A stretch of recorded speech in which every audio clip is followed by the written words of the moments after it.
The snow fell in slow, quiet flakes, like tiny white secrets drifting from the sky. Lila stood frozen on the sidewalk, her breath turning into mist, her fingers trembling from cold and hunger. Christmas lights glowed behind the bakery window, warm, golden, inviting, but she stayed outside, staring in like someone watching a life she didn't belong to. Inside, families laughed. Couples shared pastries. Children pointed at gingerbread men with bright red buttons. And Lila hadn't eaten in 2 days. Her stomach knotted so violently she pressed a hand against her coat, as if she could silence the ache. Her eyes drifted down to the small velvet pouch in her other hand, the only thing she had left, her last treasure, the last piece of her mother, and tonight, she was thinking of selling it. But then, as she stood beneath the street lamp, a black limousine rolled to a stop a few steps away. Its tinted windows slid down just enough for her to see a sharp pair of eyes studying her. She didn't know it yet, but the man in that car, a billionaire, was about to have his entire life shaken by something he never expected. When Lila stepped inside the warm jewelry shop with shaking legs, the owner looked up from behind his polished coat, her voice cracked. "Sir, I need to sell this." She opened the velvet pouch. Light hit the object inside, a delicate, antique golden locket shaped like a heart. Inside the glass was a tiny pressed forget-me-not flower, her mother's flower, the only memory she had left. The jeweler lifted it, inspected it, and said the words that pierced her. "I'll give you $20. Lila blinked. "Hard. That's too low, sir. It's old. Scratched. The flower is worth nothing. 20. Her heart broke. But hunger didn't let her negotiate. She nodded. The jeweler dropped a $20 bill on the counter. She took it with shaking fingers. But he wasn't alone in the room. Standing behind her, silently watching, was the billionaire from the limousine, Gabriel Hale, a man known for his coldness, his walls, his ruthlessness. And the moment he saw her face as she gave up her treasure, he felt something shift inside him, something he hadn't felt in years. If you believe in kindness, second chances, and helping those who have nothing, please like, share, and subscribe to Kiandines Strs Shubi. Your support keeps these stories alive. Lila had once been the kind of girl who believed life could be beautiful. Before tragedy rewrote everything, her mother had worked 3 jobs, saved every cent she could, and raised Lila alone after her father died. She always smelled like vanilla and jasmine. She always kissed Lila's forehead before bed, and she always wore one necklace, the golden heart locket with the forget-me-not inside. Because memories matter, her mother used to whisper, even when people don't stay. But then, one freezing night, when Lila was just 17, her mother collapsed on the kitchen floor. The hospital tried. They did. But the weak heart that had carried too many burdens for too long finally gave out, and Lila's world collapsed with it. She aged years and days. Life turned into survival. College dreams evaporated. Friends drifted. Bills piled like mountains. She started cleaning houses, then worked in a grocery store, then lost that job during budget cuts. She sold clothes, old books, even furniture, until only one thing remained, her mother's locket, and hunger had pushed her to do the unthinkable. Tonight she had sold her last piece of love. She walked out of the jewelry shop, clutching the $20 like it was shame itself. What she didn't know, Gabriel Hale followed her. Gabriel Hale wasn't a man who believed in emotion. Not anymore. He had made his billions by reading people and trusting none. Too many had used him, lied to him, taken advantage of his generosity. His own brother had stolen from him. His ex-fiancée had left him for a richer man. His father had abandoned him as a boy, so Gabriel built walls, tall ones, cold ones. But something about Lila felt familiar.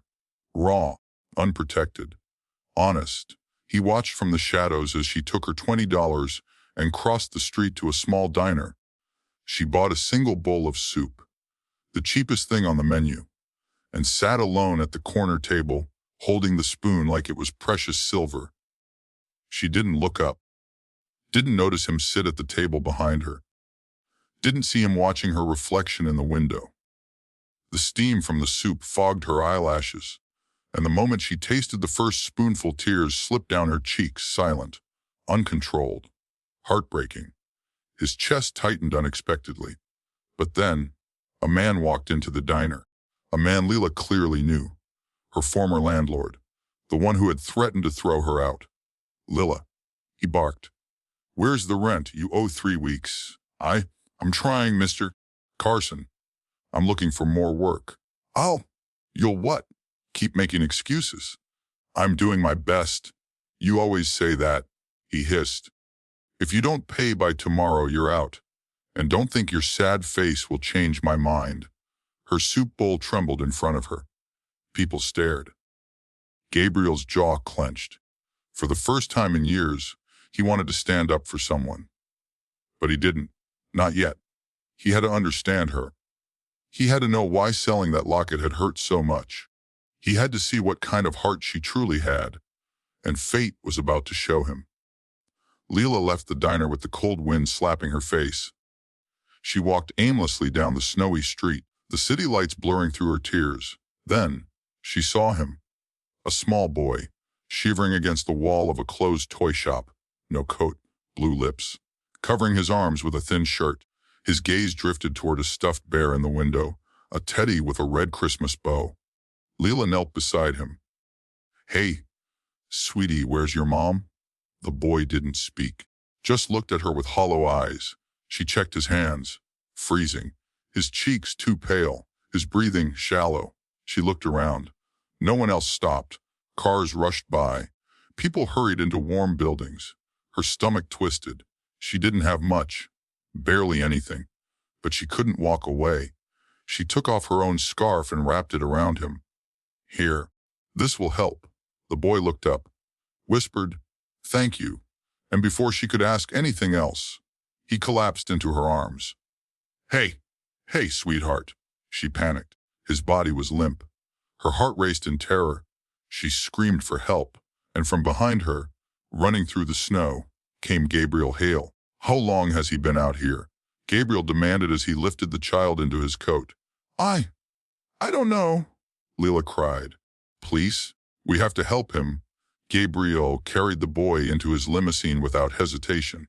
"Get in," he ordered her. But, get in. And for the first time in her life, Lila stepped into a billionaire's world. The hospital admitted the boy immediately. Hypothermia, severe malnutrition, possible pneumonia. Gabriel stayed. Lila stayed. Hours passed. When the doctor finally came out, he smiled gently. "He's going to be fine." Another hour out there. And he wouldn't have survived. Lila covered her mouth. Tears streamed down. "You saved him," the doctor told her. But she shook her head. I didn't want him to freeze alone." Gabriel watched her with a strange ache in his chest. How could someone who had nothing give so much? He broke the silence. "Why did you give up your scarf?" he asked softly. "It was all I had. And the locket." She froze. He continued, his voice lower now. "I saw you in the jewelry shop." Her lips parted in shock. "You shouldn't have sold it," he said. "It meant something to you."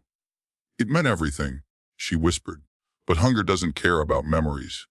Gabriel didn't look away. "Come with me," he said suddenly. "What? Why?"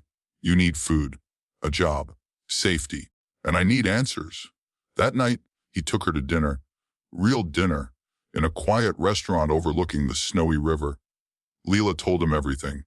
Her mother, the locket, the jobs she lost, the nights she slept without heat, the way life kept pushing her down. And Gabriel, a man who never listened to anyone's pain, listened to every word. Something inside him cracked open. By the end of the night, he said words she never expected. "Lila, I want to help you." Her eyes widened. I don't want charity." "This isn't charity," Gabriel said. "This is correcting a wrong. The world failed you." "I don't want to." Her breath trembled. "What are you saying?" "I'm saying." He leaned forward. "You deserve more than surviving." But Gabriel didn't just give her a job. He gave her a life. He hired her as a personal assistant, with a salary higher than anything she'd ever seen. He moved her into a small but warm apartment owned by his company. He helped her buy clothes, food, and even paid her overdue bills. But the real surprise, after a week, he returned to the jewelry shop and walked out with the velvet pouch. When he placed it in Lila's hand, she gasped. You bought it back. It belongs with you," he said softly. "Some treasures aren't meant to be sold." She opened the locket and saw the pressed forget, me not. Her mother's memory, her past, her heart. She broke down in tears, and for the first time in years, Gabriel Hale pulled someone into his arms, not out of obligation, but out of tenderness, out of connection, out of something dangerously close to love. Weeks passed. The little boy recovered. They discovered he had run away from an abusive home. Social services stepped in, and eventually he was placed into a safe foster home. Gabriel visited him regularly. Lila did too. Together, they became the closest thing the boy had to family, and slowly, Lila realized the truth. Sometimes the greatest blessings rise from the deepest hunger. Sometimes love comes from places you least expect. And sometimes losing everything is how you find what truly matters. She had sold her only treasure. But in doing so, she found something far more precious: a new beginning. A man who cared. A future filled with hope. A family. The kind she had always dreamed of. If this story touched your heart, if you believe in kindness, second chances, and the power of helping others, please like, share, and subscribe to Kiendi Nis Shibi. Your support spreads compassion, one story at a time.